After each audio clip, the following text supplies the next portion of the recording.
કિરણ BY રચો.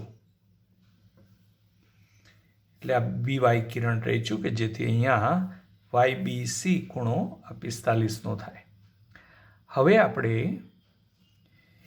AB minus AC કીધું છે. ખૂણો B આપ્યો હતો અને B ખૂણાવાળી બાજુ AB મોટી છે માટે આપણે શું કરશું? હા, BY કિરણ ઉપર 3.5 સેન્ટીમીટર લંબાઈની ચાપ રચી અને ત્યાં બિંદુ D મેળવીશું.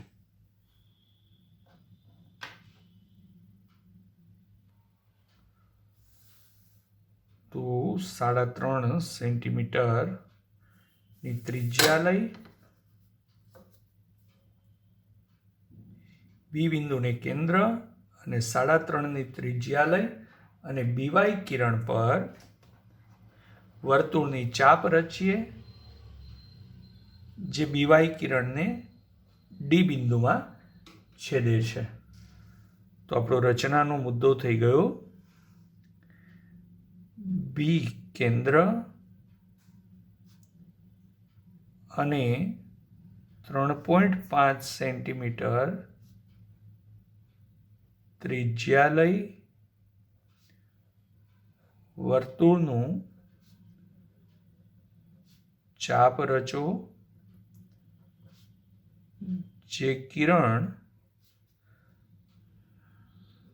BY ને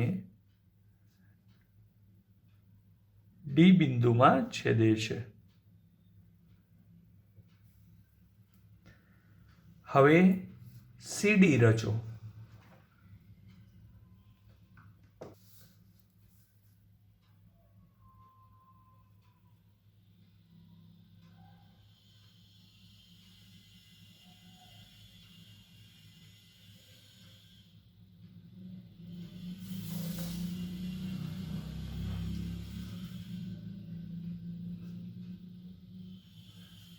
CD રચો.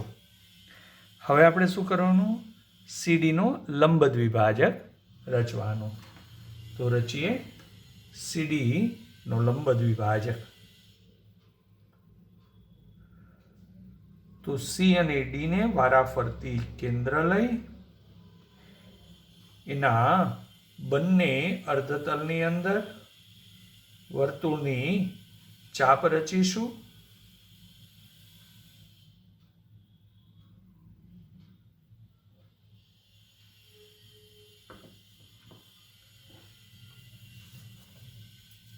એમાંથી પસાર થતી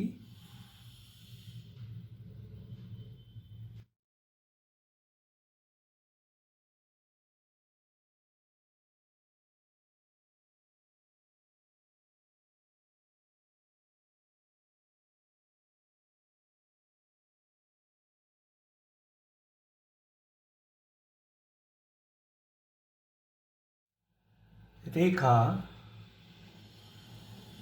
L રચીશું જે BY કિરણને A બિંદુમાં છેદે છે.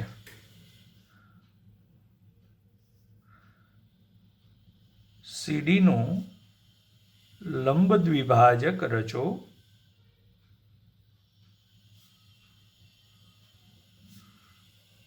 જે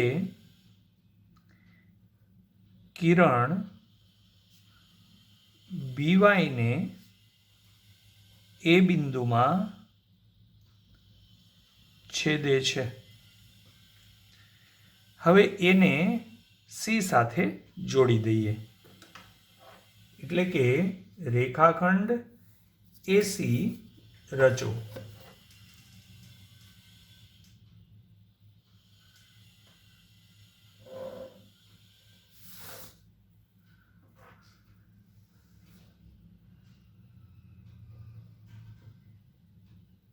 રેખાખંડ AC રચો. મિત્રો, તમે પણ સાથે સાથે આ રચના રચતા ગયા હશો.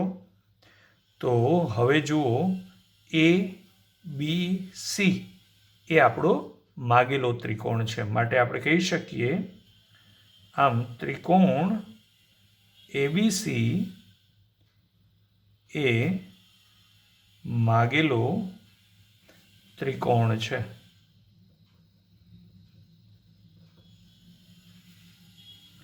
તો આ પ્રકારે એબીસી ત્રિકોણની રચના કરી શકાય. ફરી એક વખત દરેક મુદ્દાઓને સમજી લઈએ. તો સૌથી પહેલાં બીસી બરાબર 8 સેન્ટીમીટર થાય એવો રેખાખંડ આપણે બીસી લીધો. પછી બી બિંદુ આગળ 45નો ખૂણો રચતું કિરણ બીવાય રચ્યું. 45નો ખૂણો કઈ રીતે રચાય? 90નું રચી અને એનો કોણ દ્વિભાજક લઈ અને આપણે 45નો ખૂણો રચી શકીએ. ત્યાર પછી હવે ખૂણો B45 હતો અને બી વાળી બાજુ AB એ મોટી હતી એસી કરતાં, માટે 3.5 સેન્ટીમીટરની ત્રિજ્યા લઈ બીને કેન્દ્ર લઈ અને બીવાય કિરણ ઉપર જ ડી બિંદુ મેળવીએ. જો આ એબી બાજુ મોટી ન હોત તો એના વિરુદ્ધ કિરણ ઉપર આપણે ડી બિંદુ મેળવત. પણ અત્યારે એબી મોટી બાજુ છે, માટે આપણે બીવાય કિરણ પર 3.5 સેન્ટીમીટરની ત્રિજ્યા લઈ અને ડી બિંદુ મેળવ્યું. ડીને સી સાથે જોડ્યું એટલે સીડી રેખાખંડ રચ્યો. પછી સીડીનો લંબ દ્વિભાજક રચ્યો જે બીવાય કિરણને એ બિંદુમાં છેદે છે. ત્યાર પછી એને સી સાથે જોડી દીધું એટલે રેખાખંડ એસી રચ્યો. તો આપણને એ બી સી એ માગેલો ત્રિકોણ મળે છે. તો આ રીતે મિત્રો ત્રિકોણ એબીસીની રચના આપણે રચી શકીએ. તમે પણ સાથે સાથે રચના રચતા ગયા હશો. હવે આપણે સમજીએ રચના નંબર 3ને. તમે પણ મિત્રો મારી સાથે સાથે જ દરેક રચનાની મુદ્દાઓ પ્રમાણે રચના રચતા જજો. તો ચાલો રચના નંબર 3 જોઈએ. તો જોઈએ મિત્રો, દાખલા નંબર 3માં QR બરાબર 6 સેન્ટીમીટર, ખૂણો Q બરાબર 60 અને PR માઇનસ PQ બરાબર 2 સેન્ટીમીટર હોય તેવા ત્રિકોણ PQRની રચના કરો. તો સૌથી પહેલાં આપણે QX કિરણની રચના કરીશું.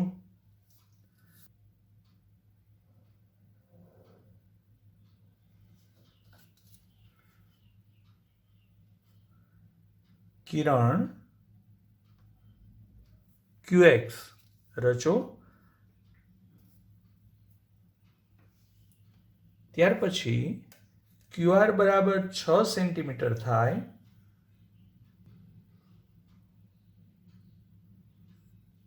QR બરાબર 6 સેન્ટીમીટરની ત્રિજ્યા લઈ, ક્યુને કેન્દ્ર લઈ અને આપણે QR બરાબર 6 સેન્ટીમીટરનો રેખાખંડ મેળવીએ. તો આપણો રચનાનો પહેલો મુદ્દો થઈ ગયો.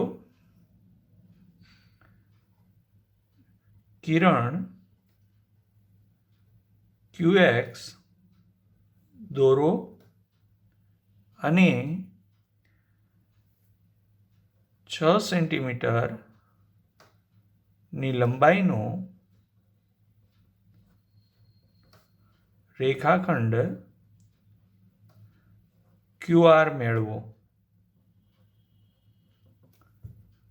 તો આ રીતે આપણે QR બરાબર 6 સેન્ટીમીટર લીધું. હવે Q બિંદુ આગળ 60નો ખૂણો રચવો છે. તો આપણે 60નો ખૂણો કઈ રીતે રચીએ છીએ મિત્રો, તમને ખ્યાલ છે? તો Q બિંદુ આગળ 60નો ખૂણો રચો. ચાલો, ક્યુને કેન્દ્ર, સ્ક્વેર ત્રિજ્યા, તમને ઈચ્છા પડે એટલી ત્રિજ્યા લઈ વર્તુળની ચાપ રચો. જે QX કિરણને જે બિંદુમાં છેદે છે એ બિંદુને કેન્દ્ર લઈ એટલી ને એટલી ત્રિજ્યા લઈ વર્તુળની ચાપ રચો. જે પ્રથમ ચાપને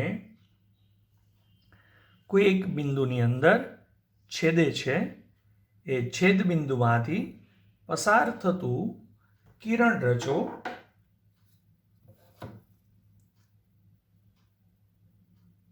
જેને આપણે QI કિરણ કહેશું.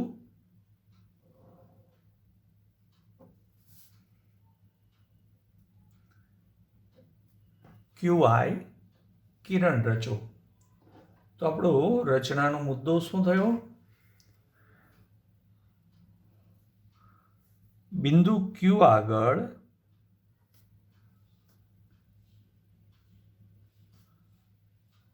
ખૂણો YQR બરાબર 60 થાય તેવું કિરણ QI રચો. તેવું QI કિરણ આપણે રહીશું કે જેથી Q બિંદુ આગળ 60નો ખૂણો થાય. તમે પણ મિત્રો 60નો ખૂણો બનાવ્યો? સરસ. હવે જુઓ, Q ખૂણો 60નો છે અને Q વાળી બાજુ છે એ મોટી નથી. Q વાળી બાજુ PQ છે એ નાની છે. તો એ સિવાયની બાજુ મોટી છે. એનો અર્થ શું થયો? આપણે QIના વિરુદ્ધ કિરણ પર આપણે QZ કિરણ મેળવવું પડશે. તો QIની વિરુદ્ધ બાજુએ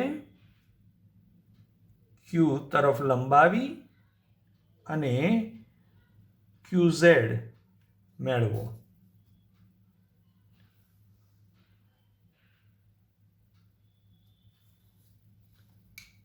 તો આપણે લખીશું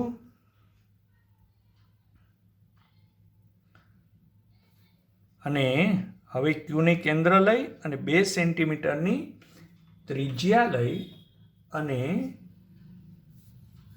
QZ ઉપર એક બિંદુ મેળવીએ.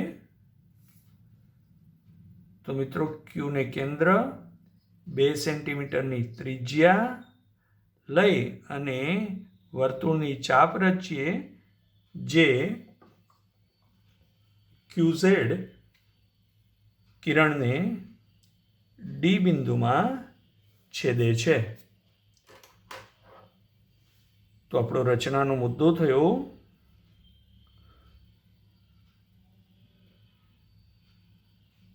QI કિરણને Q તરફ લંબાવી કિરણ QZ મેળવો અને Qને કેન્દ્ર લઈ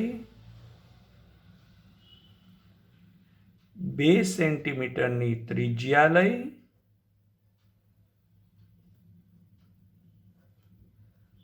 વર્તુળની ચાપ રચો જે QZ કિરણને D બિંદુમાં છેદે છે. તો આ રીતે આપણે D બિંદુ મેળવ્યું. હવે મિત્રો D ને R સાથે જોડી દો, એટલે કે રેખાખંડ DR રચો.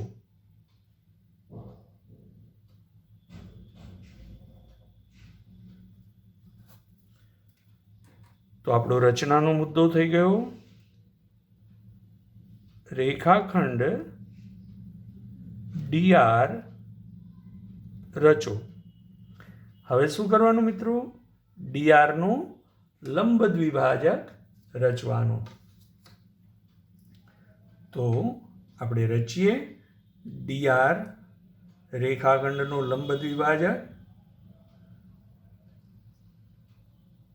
તો D અને R ને વારાફરતી કેન્દ્ર લ્યો અને DR ના બંને અર્ધતલમાં વર્તુળની ચાપ રચો. પછી R ને કેન્દ્ર લ્યો અને બંને અર્ધતલમાં વર્તુળની ચાપ રચો. તો એ બંને ચાપ પરસ્પર છેદે છે એમાંથી પસાર થતી રેખા દોરો જે QI કિરણને P બિંદુમાં છેદે છે.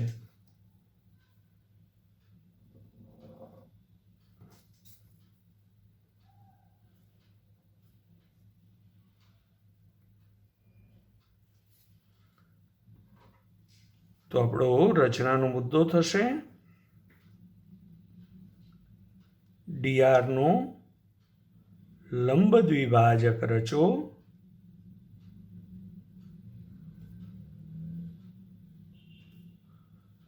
જે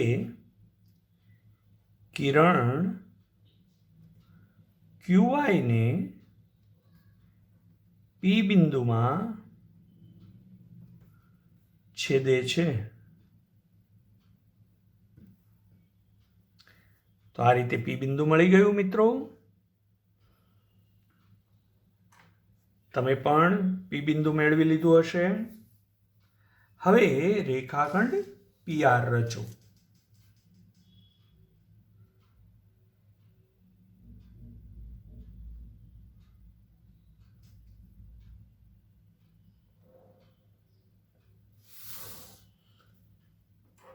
તો આપણો મુદ્દો થઈ ગયો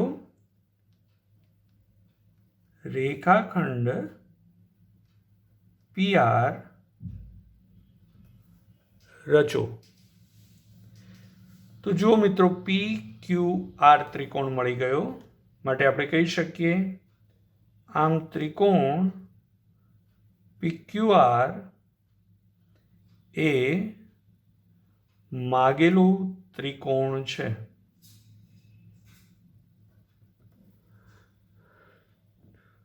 જોયું મિત્રો, તમારી રચનામાં પણ તમને આ રીતે PQR ત્રિકોણ મળી ગયો હશે. અહીંયા QR બરાબર 6 સેન્ટીમીટર હતું, Q ખૂણો 60નો હતો અને PR અને PQનો તફાવત 2 સેન્ટીમીટર હતો. તમે મિત્રો એને ચકાસી શકો. સ્કેલ માપથી PRનું માપ મેળવો અને PQને માપો અને પછી PRમાંથી PQ બાદ કરો તો 2 સેન્ટીમીટર મળશે. તો આ રીતે માગેલો ત્રિકોણ PQR આપણે મેળવી શક્યા. મિત્રો, તમારી પણ રચના આ પૂર્ણ થઈ ગઈ હશે. બરોબર છે? તમે પણ સાથે સાથે રચતા ગયા હશો અને આ જ પ્રકારની રચના તમને પણ તમારી નોંધપોથીની અંદર જોવા મળી હશે. તો મિત્રો, આ દરેક રચનાને ક્યાંય પણ બાકી હોય તો તમારી નોંધપોથીની અંદર વ્યવસ્થિત રીતે પૂર્ણ કરજો. નેક્સ્ટ ટાઈમ જ્યારે આપણે મળીશું ત્યારે સ્વાધ્યાય 11.2ના દાખલા નંબર 4 અને એની આગળના દાખલાઓની રચનાઓને સમજીશું. તો પુનરાવર્તન કરતા રહેજો મિત્રો. સ્વસ્થ રહેજો. આવજો.